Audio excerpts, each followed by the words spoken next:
You are not my daughter. Matilda's voice cut across the room like a blade. Cold, deliberate, final. Bliss did not flinch. She stood at the center of the boardroom, her portfolio pressed against her chest, her eyes steady. The kind of steady that takes years of swallowing pain to build. I never said I was, Bliss replied quietly. But I am his. The silence that followed was thick enough to choke on. Every board member in that room knew exactly who she meant. George Elysian. The man who built this company from a single art studio in his garage to one of the most recognized creative empires in the country. The man whose name was carved above the entrance of this very building. The man who looked at Bliss, his daughter, and saw everything he had ever worked for reflected back at him. Matilda saw it too. That was the problem. George Elysian was not a loud man. He did not throw his money around or demand attention when he walked into a room. He had quiet power. The kind that made people lean in when he spoke. He wore his success like a well-fitted coat. Nothing excessive. Nothing wasted.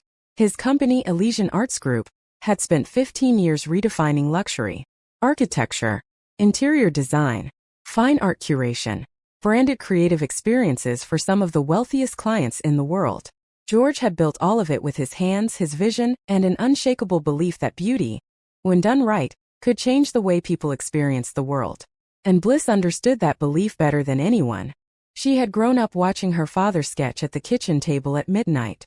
She had sat beside him in meetings at 12 years old, absorbing every word. By the time she was 25, she was leading her own design projects inside Elysian. Not because George handed her anything, because she earned it week by week, project by project, result by result.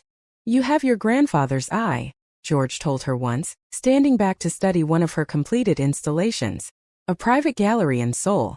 48 original pieces, each one selected and arranged by Bliss herself. The client had cried when he walked through it. George had looked at his daughter that evening like she was the best decision he had ever made. Matilda noticed. She always noticed. George's wife of 11 years had given him 2 children. Sophie, who spent most of her time at rooftop parties and designer boutiques, and Nicholas, who had developed a devoted relationship with expensive whiskey and zero responsibility. Neither of them had ever shown the slightest interest in Elysian Arts Group unless it involved signing expense reports. Matilda told herself that was fine. That George would see reason eventually. That blood was blood, and when the time came, he would do what any father would do. But George was not thinking about his wife's children when he began preparing the future of his company. He was thinking about Bliss. It started with small conversations behind closed office doors. Strategy. Vision. What Elysian could become in the next decade. George would pull Bliss in and ask questions he had never asked anyone else. What do you see? What would you change? Where do you think we are missing the mark? And Bliss would answer. Clearly. Precisely. With the kind of insight that made the senior partners shift uncomfortably in their chairs because they had not thought of it first. George began restructuring her role. More responsibility. More access. A seat at every major decision table. He wanted her ready. He wanted her certain. What no one knew yet was that George had already made his decision long before any of those conversations. The will was updated on a Thursday evening in late October. George sat with his personal attorney in a private office, the door locked, the blinds drawn. He reviewed every clause carefully. When he signed, his hand was steady. His mind was clear. He had never been more sure of anything. Elysian Arts Group in full would pass to Bliss. He did not tell her. He wanted to do it in person at the right moment. He was planning a dinner. Something quiet. Just the two of them. He had a speech prepared. Knowing George, it was probably written on a napkin in his jacket pocket. He never got to give it. 3 weeks later, George Elysian collapsed in his office on a Tuesday afternoon. By the time the ambulance arrived, he was already gone. His heart had simply stopped. No warning. No goodbye.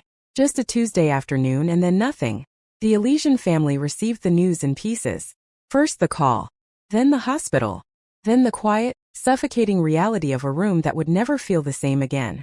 Bliss sat in the waiting area alone for a long time after they told her. She did not cry immediately. She just sat very still, her hands folded in her lap, her eyes fixed on a spot on the floor. She kept thinking about the napkin in his jacket pocket. Hello beautiful family, welcome back to Moon Soul Stories. If you're new here, you're specially welcome. Before we begin, Do you believe karma always comes around? Let me know in the comments below. Now, don't forget to subscribe, like, and enjoy today's story. The funeral was attended by everyone who had ever wanted something from George Elysian. Business partners, board members, clients from 3 continents, people who had shaken his hand once at a conference and now stood at the edge of the crowd dabbing their eyes like they had lost a brother. Matilda stood at the front in structured black, composed in the way that only people who have been rehearsing their grief can manage. Sophie wore sunglasses she never took off. Nicholas stood slightly apart from the group, his jaw tight, his eyes scanning the crowd like he was already calculating something. Bliss stood beside her father's casket and said nothing. She did not need to. The grief on her face said everything that words could not reach. What none of them knew yet was that by the time the sun set on that funeral, Matilda had already made a phone call. She had found the will. It took exactly 4 days after George's death for everything to begin falling apart. Matilda had gone through his private files herself. She had not trusted anyone else to do it. And when she found the document, when she read her stepson's name printed clearly as the sole inheritor of Elysian Arts Group, she sat with it for a long time. Then she picked up the phone. The lawyer she called was not George's attorney. He was someone else entirely. Someone who had a reputation for making inconvenient documents disappear and inconvenient people follow shortly after. "I need you to handle something," Matilda said. Carefully. The rumors started within the week. Quiet at first. A word here. A suggestion there. The kind of whispers that travel faster than any announcement because people always believe what they are told in secret. Bliss had manipulated George. Bliss had isolated him. Bliss had used her position inside the company to insert herself into his personal affairs. Some versions of the story were almost sympathetic. Others were vicious. One version, the one that spread the fastest, suggested that the stress Bliss had caused George in his final months had contributed to his death. Bliss heard every version, and each one landed like a physical blow. She tried to fight it. She went to the board. She presented her case. She had documents. She had witnesses. She had 15 years of work that spoke for itself. But the board had already been reached. 3 senior members. Compromised quietly, methodically, with the kind of precision that told Bliss this had not been improvised. The vote was swift, brutal, unanimous. Bliss was removed from her position at Elysian Arts Group. She stood outside the building on a cold morning with a single box of her belongings. Her badge had already been deactivated. The security guard at the front desk, a man she had greeted by name every morning for 6 years, could not look her in the eye. Sophie appeared at the top of the steps. She looked down at Bliss with an expression that sat somewhere between satisfaction and boredom. "You should have known better," Sophie said. Bliss looked up at her. She did not respond. She picked up her box and she walked. Nicholas watched from a window above. He said nothing. He just watched. And Bliss walked away from the building her father had built, carrying almost nothing. No position. No inheritance. No proof that would hold in a room that had already been bought. Just her talent. Just her hands. Just everything George had ever taught her. And somewhere, deep under the grief and the humiliation and the exhaustion, something else. A quiet, steady refusal to disappear. The first apartment Bliss rented after leaving cost her almost everything she had saved. It was small. 1 room. A window that looked directly into a brick wall. The kind of place that feels temporary even when you are trying to make it feel like home. She had a mattress on the floor. A folding table she bought secondhand. And a sketchbook she carried everywhere like it was the most valuable thing she owned. Because at that point it was. She did not call anyone from her old life. She did not want their pity. She did not want their advice. She did not want to sit across from someone who had watched her be destroyed, and hear them say they were sorry. Sorry meant nothing when the building still had her father's name above the door, and she was sleeping on a mattress on the floor of a 1-room apartment staring at a brick wall. What she did instead was work. She started small. Freelance design work. Branding projects for small businesses. Occasional commissions for local galleries that paid just enough to keep her afloat. The people who hired her had no idea who she was. They just knew the work was good. Better than good. There was a restaurant owner who hired her to redesign his interior. He had a budget that most designers would have turned down without blinking. Bliss took the job. She worked on it for 3 weeks. When she was done, the space looked like something that belonged in an editorial spread. The owner stood in the middle of the room the morning of the reveal and pressed both hands over his mouth. How did you do this? He kept asking. How did you do this with what I gave you? Bliss just smiled and handed him the invoice. Word moved quietly at first, then faster. A boutique hotel in the city hired her to redesign 2 suites. Then 4.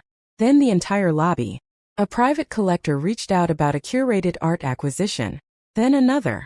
Then 3 more after that. She was careful. She kept her name out of everything. She used a business name. A clean, simple identity that told clients nothing about the woman behind it. She was not ready to be seen yet. She was still building. Still becoming something that could not be taken from her again. The art came differently now than it had before. Before, Bliss had created with strategy, with market positioning and client briefs and quarterly targets. She had been brilliant inside those boundaries.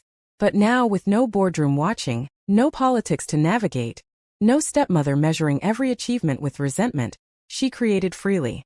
And what came out of her was something she had never produced inside Elysian.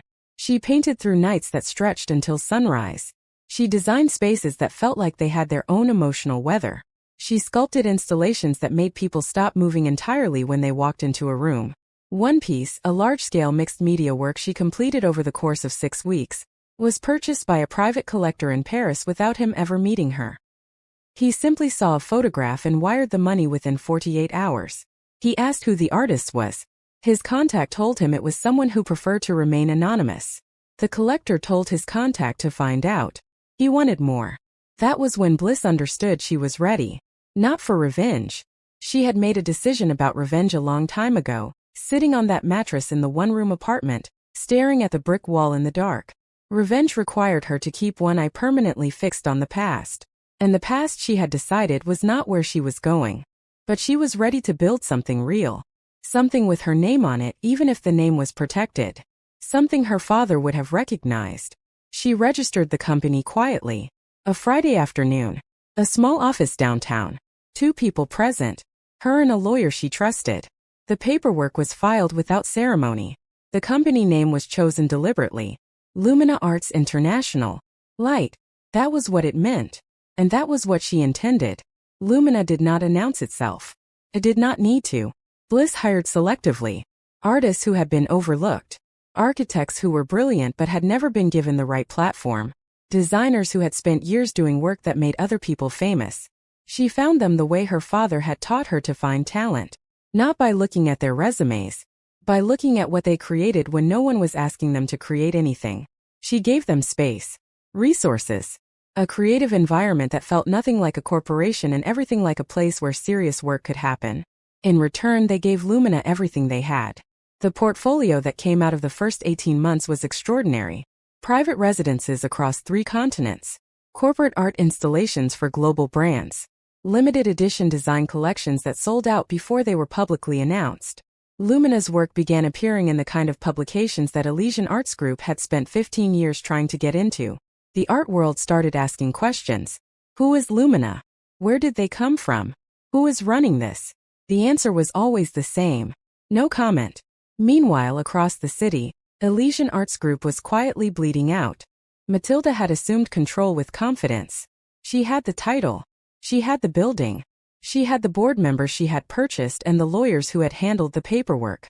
What she did not have was George's instinct or Bliss's talent, or any real understanding of what had made Elysian great in the first place. Her first major decision was to cut the creative department's budget and redirect it into marketing. The logic, she explained to the board, was that the work was already strong and what the company needed was more visibility. The board members she had compromised nodded along. The ones who tried to push back found themselves quietly sidelined. The work suffered immediately. Clients who had been with Elysian for years began requesting meetings. Deliverables were late. Quality had dropped. A flagship hotel project in Dubai came back with complaints so significant that the client threatened legal action. Matilda handled it by replacing the project lead and blaming poor performance. The project lead happened to be one of the most talented designers on the team. He resigned 2 days later. 4 others followed him out the door. Nicholas had been given a role he had no business holding. Head of Business Development. He attended the meetings that required his presence and skipped the ones that required preparation. He had a talent for making expensive decisions with other people's money, and a complete inability to understand why those decisions created problems 6 months later.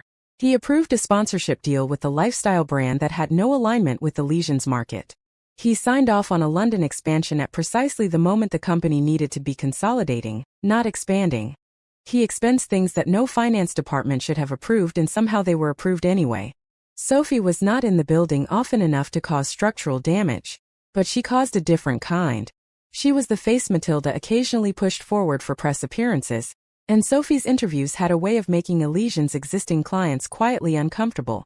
She spoke about luxury the way someone speaks about a personality trait rather than a craft. She once described one of Elysian's landmark architectural projects as, and these were her exact words, very aesthetic. The interviewer had paused for a moment before moving on. Investor confidence began eroding in the second year after George's death. It was not dramatic. It was the slow, steady withdrawal of trust that happens when people who know an industry well begin seeing signs they recognize. Delayed reports, leadership inconsistency, creative output that no longer reflected the standard the company had been built on. One major investor, a man who had backed Elysian since its third year, quietly reduced his stake. He did not make an announcement. He simply moved his money. Others noticed. They always do. Matilda noticed too. And for the first time since she had signed those documents and removed Bliss from the building, she felt something she had not expected to feel. Fear. She needed something. A deal. A partnership. Something that would signal to the market that Elysian was still a force. Something that would stop the quiet bleeding before it became something she could not manage. She told Nicholas to start looking for opportunities. Nicholas started making calls. The proposal that landed on Matilda's desk 3 weeks later was unlike anything Elysian had been offered before. It came from a company called Lumina Arts International. The letter was formal, precise, and compelling. A strategic partnership. Joint creative ventures. Access to Lumina's global client network. The financial projections attached to the proposal were extraordinary. Conservative estimates showed Elysian recovering its market position within 18 months. Aggressive estimates showed growth that would have made George's best years look modest. Matilda read it twice. Then she called Nicholas. "Have you heard of Lumina Arts International?" "I've heard the name," Nicholas said. "Everyone has. They're the ones no one knows anything about. Anonymous founders, incredible work. Very private. They want to partner with us." A pause. "Sign it," Nicholas said. Sophie was already talking about the celebration dinner before anyone had read the full agreement. Mr. Kwan, the one remaining board member who had never been compromised, the one who had watched everything unfold from the day George died with quiet, careful attention, read every page of the Lumina proposal twice. Then he read it a third time. He sat with his pen hovering over a specific clause on page 7 for a long time. Then he set his pen down. And he said nothing. Matilda signed the agreement on a Wednesday morning. Her signature was confident, unhesitating. She believed she had just saved the company. She had no idea what she had just done. The launch event was Lumina's idea. A formal gathering. Investors, board members, media. The kind of evening that signals to an entire industry that something significant is about to happen. Matilda had approved it without hesitation. She had even selected her outfit 3 days in advance. Deep burgundy, structured shoulders. The kind of entrance she had always believed she deserved. The venue was Elysian's own event hall. That detail had been in the contract. Matilda had not thought twice about it. She arrived early. Nicholas was already at the bar. Sophie was taking photographs of the floral arrangements for her social media. The room was filling steadily with people who represented serious money and serious attention. Camera crews set up near the entrance. Journalists exchanged quiet observations near the back wall. Everything looked exactly the way Matilda had imagined it. Then the doors at the far end of the room opened. The conversation did not stop immediately. It faded. The way sound fades when something enters a room that the room was not prepared for. One person noticed first. Then the person beside them. Then a ripple moved through the entire gathering like a current passing through still water. Bliss walked in. She was not dressed for attention. She did not need to be. She wore something clean and architectural. Dark, precise, deliberately understated. Her presence did the work that most people use clothing to do. She moved through the room the way someone moves when they know exactly where they are going and have known for a long time. She did not look at Matilda immediately. She walked to the front of the room, accepted a microphone from a young woman near the podium, and turned to face the gathering. The room was completely silent. My name is Bliss Elysian, she said. And I am the founder and chief executive of Lumina Arts International. The silence lasted 3 full seconds. Then the room broke open. Matilda's face did not change at first. Her brain was processing something that it was refusing to accept.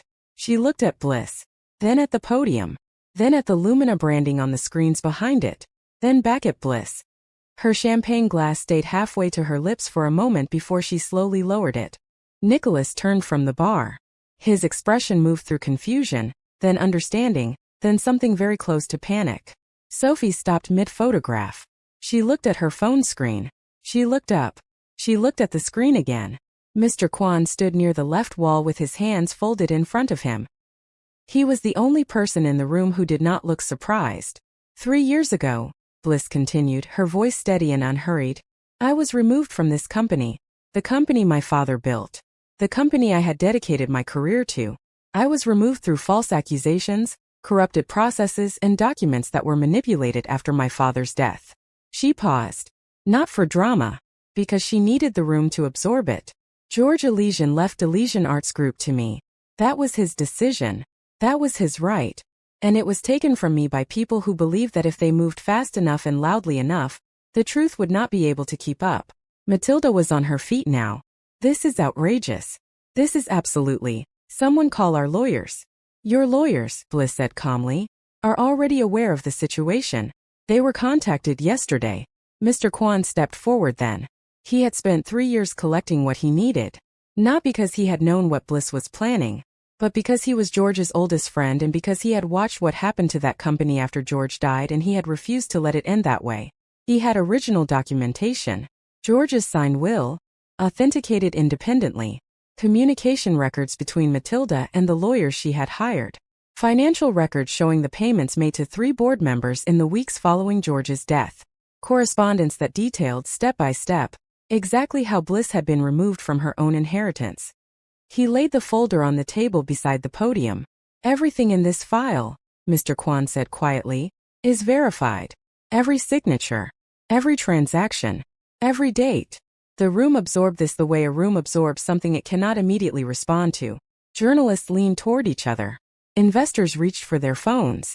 2 of the compromised board members had gone very still in the way people go still when they realize the ground beneath them has shifted and there is nowhere to step. Matilda walked forward. Her composure was cracking now. Not all at once.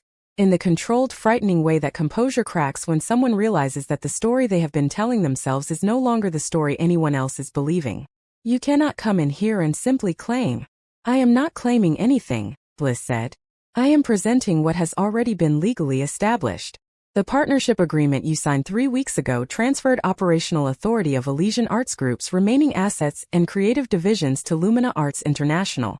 You signed it, Matilda. You read it. Or you chose not to. The clause on page 7. The one Mr. Kwan had studied. The one that had made him set down his pen. He had not warned them. Because they had not asked him. And because some decisions reveal who a person is more clearly than anything else ever could. Matilda turned to Nicholas.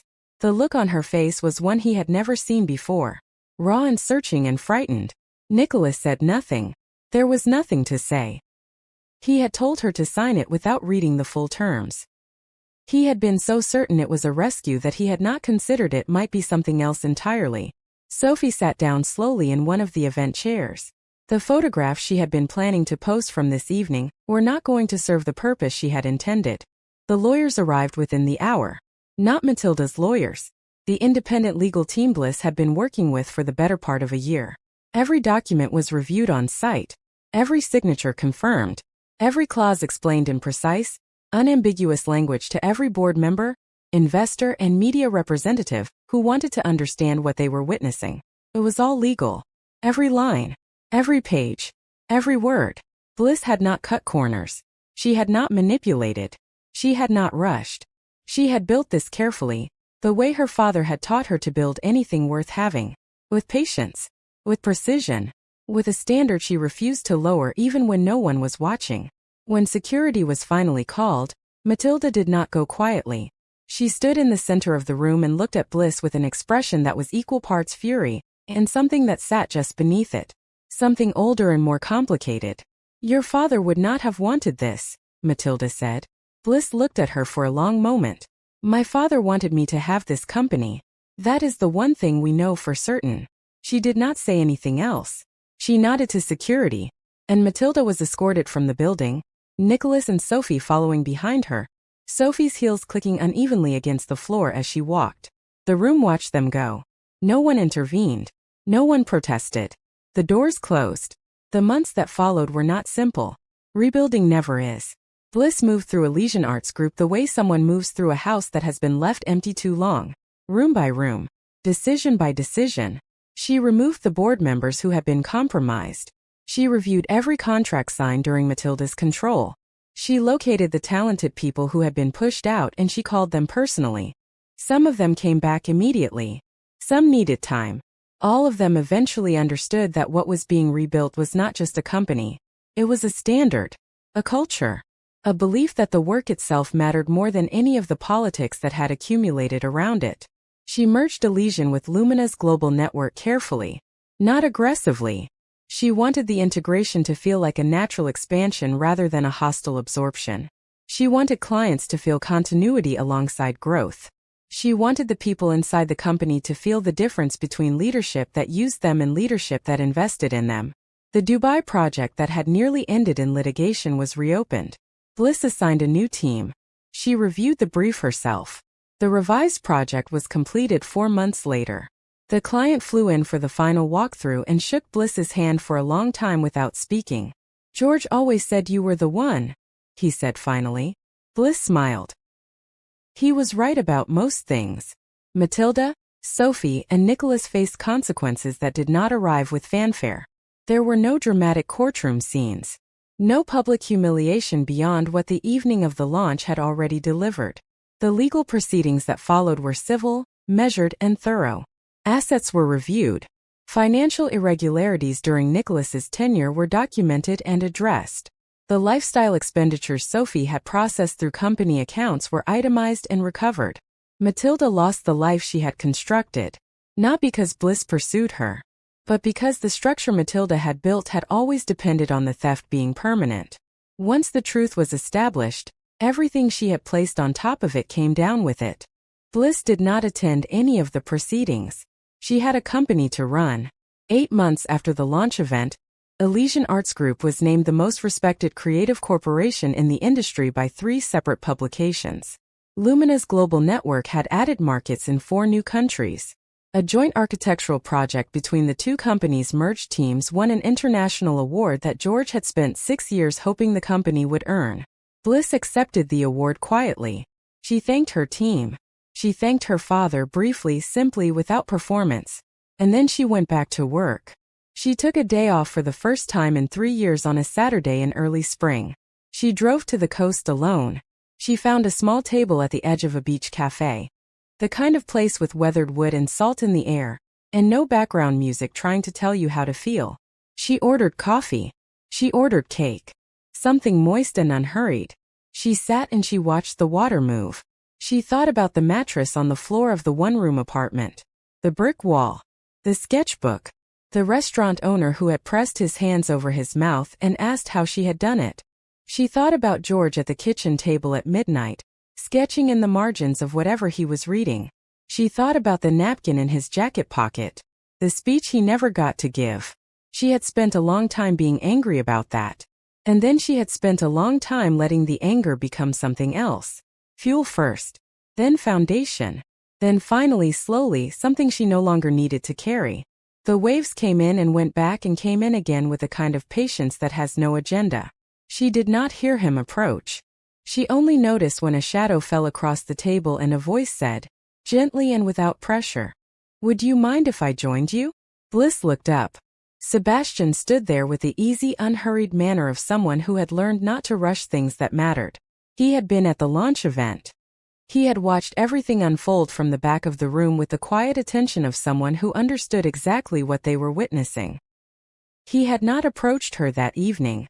He had understood it was not the moment. This apparently was the moment. Bliss looked at him for a beat. Then she looked at the empty chair across from her. Then she looked back at him. She smiled. Not a polished smile. Not a composed one. A real one. The kind that reaches the eyes before it reaches the mouth. Sit down, she said. The water moved. The coffee cooled slightly. The cake sat between them on the table. And for the first time in a very long time, Bliss Elysian had nowhere urgent to be and no war left to fight. Moral lesson. Never let betrayal, rejection, or injustice stop you from becoming the person you were meant to be. People may take away your position, your wealth, or your opportunities, but they can never take away your talent, determination, and character. Success built on hard work, integrity, and perseverance will always outlast success built on greed, lies, and deception. What part of Bliss's journey did you love the most? Let me know in the comments below. And don't forget to like, subscribe to Moon Soul Stories, and check out our channel for more emotional and inspiring stories.